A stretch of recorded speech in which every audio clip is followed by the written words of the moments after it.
This morning, will Eric Swalwell keep his job in Congress? That's the question after he dropped out of the California governor's race overnight. 4 women accused him of sexual misconduct. One of those women says the congressman raped her. The Manhattan district attorney is now investigating her claims. Swalwell has denied all of the allegations. This morning, Democrats are calling for him to resign. Some are or face expulsion from the House. And this is setting off what could be a series of expulsions. With us now, our friend Daniella Diaz, congressional reporter for NOTUS. Great to see you this morning. The focus now shifts really from California to Washington, where there's an enormous amount of political pressure taking place right now. What are you seeing? Look, John, it's really to the credit of all these publications, including CNN, who were able to break the news about the sexual misconduct allegations that had been swirling about Congressman Eric Swalwell now for weeks. And because it broke on Friday, we've seen this onslaught of first all of his Democratic colleagues calling for him to drop his gubernatorial bid. And now it seems they're going to support a measure to expel him from Congress. To be clear, of course, this is very serious. And Congressman Swalwell is standing by the fact that he's defending himself. He denies these allegations and also is apologizing to his wife in these statements, maybe alleging that there could have been extramarital affairs. But he does not accept that these allegations are true. And it sounds like he's going to stick by those, by his defense. But Congress is back this week. They were gone for a 2-week recess for Easter, John.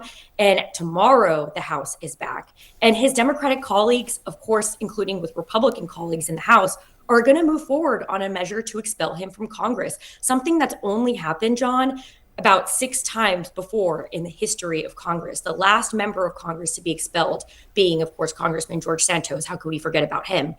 But this is going to be major because on top of trying to expel Eric Swalwell, there could be also measures to expel Corey Mills, who's also faced allegations of sexual misconduct, and of course Tony Gonzalez, who we've covered extensively in the Washington D.C. media sphere for having an extramarital affair with a person who worked in his office, who then committed suicide. So this is going to be a very intense week on Capitol Hill as we see how the House members are going to react to this and how they're going to deal with Eric Swalwell, who is expected to be in Washington this week.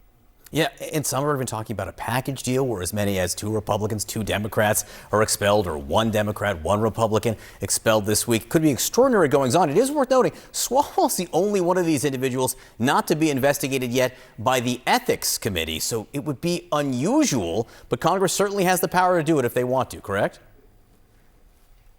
Correct. And I think something to keep in mind is the way the House usually plays these things out is they want these investigations to happen in the House Ethics Committee. We saw that Tony Gonzalez is being investigated, Corey Mills is being investigated. So the way that this is playing out is they're willing to move forward with this without an investigation. I mean, I think the Democratic House members that I've spoken to read these allegations in CNN, in the San Francisco Chronicle. NOTUS was able to speak to some of the women. I was able to speak to some of the women and confirm some of these allegations. And they're serious enough for them to move forward with this.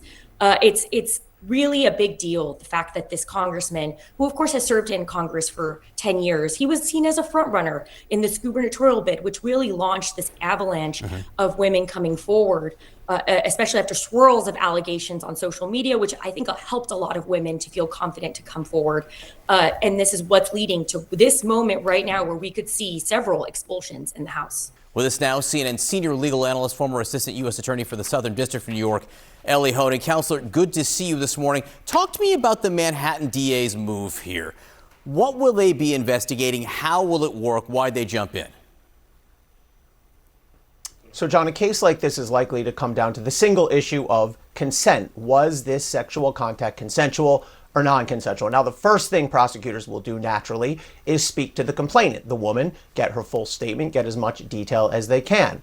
Prosecutors also will likely reach out to the accused, to Eric Swalwell here. You have to go through his defense lawyer. He'll have the opportunity to speak to prosecutors, although, of course, he does not have to do that. Then you're in the position of looking for what we call corroboration. You want to look at all the other evidence. So, for example, what were this woman's statements to others at or around the time? According to the reporting, there is evidence that this woman told friends and family members that she had had this contact with Representative Swalwell, and that it was non-consensual. You want to look at the conversations at and after the fact between the complainant and the accused. You want to look and see if there's any medical records. The reporting here is that the woman had pregnancy and STD testing, so that's something short of a full medical workup. And then, John, the key thing to keep in mind is for prosecutors, the question is not who is more believable or which side is more likely. Prosecutors, remember, have to prove their case beyond a reasonable doubt. So that's a very high burden that prosecutors will bear. And again, we said there were 4 women who came forward, including this one here in New York City. What will happen with other potential individuals?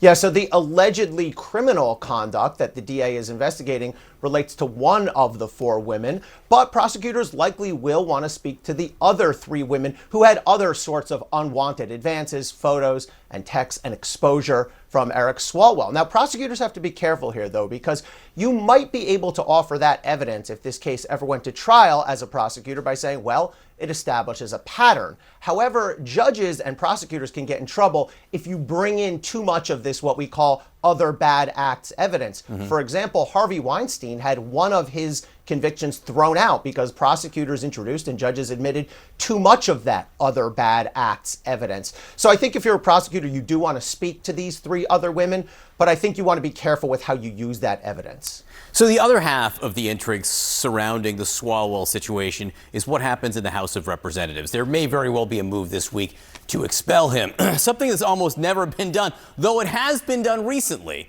with George Santos here. So what are the exact rules here, and where does the Ethics Committee, which up until this point hasn't launched an investigation, where do they fit in? So certainly the Ethics Committee does have the power to launch an investigation, to take statements, but the House also does not necessarily have to wait for the Ethics Committee or even for prosecutors. Now, the Constitution tells us that the House can expel its own members by a 2/3 vote of the entire membership. And if you do the math and look at the numbers, there are 219 Republicans right now. So to get to 2/3, you would need all 219 Republicans plus about 71 Democratic votes. So we've seen some Democratic members of Congress come out against Eric Swalwell. So if that happens fairly quickly, if a vote is forced, they're going to need substantial Democratic support in order to get to that 2/3. That'll be a political question whether they have it or not.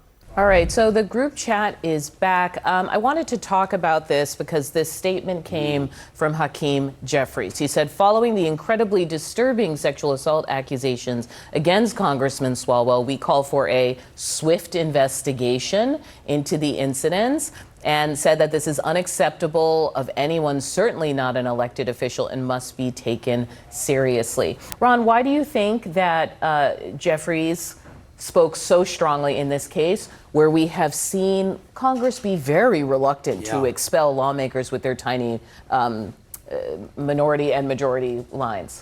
Well, you know, there's a fundamental difference between the parties in the way they've handled sexual assault issues. I just look at the speed at which Swalwell unraveled and was forced out of the race with pressure from fellow Democrats. I mean, Donald Trump had 2 juries, you know, in civil cases, adjudicate that he had committed sexual abuse, I think is the phrase under New York law, defame someone by denying it. And, you know, there was nothing like that on the Republican side. And that does not only reflect kind of views of elites. I mean, if you drill down into the way voters in each coalition view allegations of sexual abuse, it is quite different. But can I stop you here? The CNN reporting here, and I'm just going to CNN reporting here, and he has denied this. But from CNN, their report was that a former Swalwell staffer claimed that he raped her. What happened is what should have happened. I'm just saying it is striking the contrast between what didn't happen. I mean, the fact that Democrats actually investigating. You know what's the big difference here? Yeah. Is the cell phone. Okay, Eric Swalwell, or Representative Swalwell, did a lot of this communication on Snapchat. Yeah. There's a lot of this talked about how he sent lewd pictures. And I think part of this and why he swiftly stepped down is because there might be a digital trail of some of this stuff that Donald Trump never had. And I think that makes it much harder for him to just say, oh, this never happened. I do think there's probably a digital footprint. Yeah. And he is aware of that. And that is where there's a lot of evidence of what Donald Trump did as well. 100%. But look, but the point is, I think I hear her saying that Swalwell is also trying to get ahead of what could turn out to be explicit messages or photos, and you've had multiple women. It was instantly untenable for him to remain in the race. And based on these accusations, it should have been untenable for him to remain in the race. I'm just saying that, we are being reminded that we are operating in kind of very different political worlds. Let me add another thought then. Reflect not only the elected officials, but again, the electorates, the coalitions themselves. Republican Tony Gonzalez of Texas. Okay, also facing an expulsion vote. He's been accused of inappropriate sexual behavior with a staffer. I'm bringing this up just to counter your point that you may have a Congress looking at expelling 2 members. And 2 more. And I think that these allegations against Eric Swalwell put the focus back on Tony Gonzalez in a way that I think, as we're discussing here, it had moved away a little bit in the sense that you also had a recess. They're coming back. This is squarely on the focus now. You have lawmakers who are getting asked about it on television. Republican lawmakers who were saying on television yesterday, yes, I think both of them. You have Byron Donalds, who's running for governor in Florida, but Democrats as well, who are, who are being faced with this question. Is it because it's 1 for 1? Like they're not worried about losing? Well, but I'm saying with the recess, there were accusations against various lawmakers that there was a little bit of a break. Now they're all the focus is squarely back on these things. But I did want to also raise another point about the environment that we're in currently, which is the Jeffrey Epstein environment. Ro Khanna brought this up yesterday and made the point essentially that for Democrats who've been out there and have been really vocal about the Jeffrey Epstein allegations, this now comes front and center for them. And Pramila Jayapal, a point she raised is, what does it say to staffers across the Capitol if we don't do something about this, about these allegations that we seem to think as lawmakers that this is how bosses should just treat people who work on Capitol Hill? And so I think that's something that's really on the mind of lawmakers. Meanwhile, it's worth mentioning, at least just in passing, that, the California governor's race was a mess and a muddle before this happened. So like mess and a muddle squared is now what you're dealing with. In a state where Democrats are probably going to win 60 to 65% of the general election vote, they do not have a clear candidate who is, in position to claim a piece of those top two finishes. I mean, there are more Democratic votes now to go around with Swalwell out. But if you're talking about a race with Katie Porter and Tom Steyer as your best chances to get into the top 2, that is not something a lot of Democrats feel really comfortable with.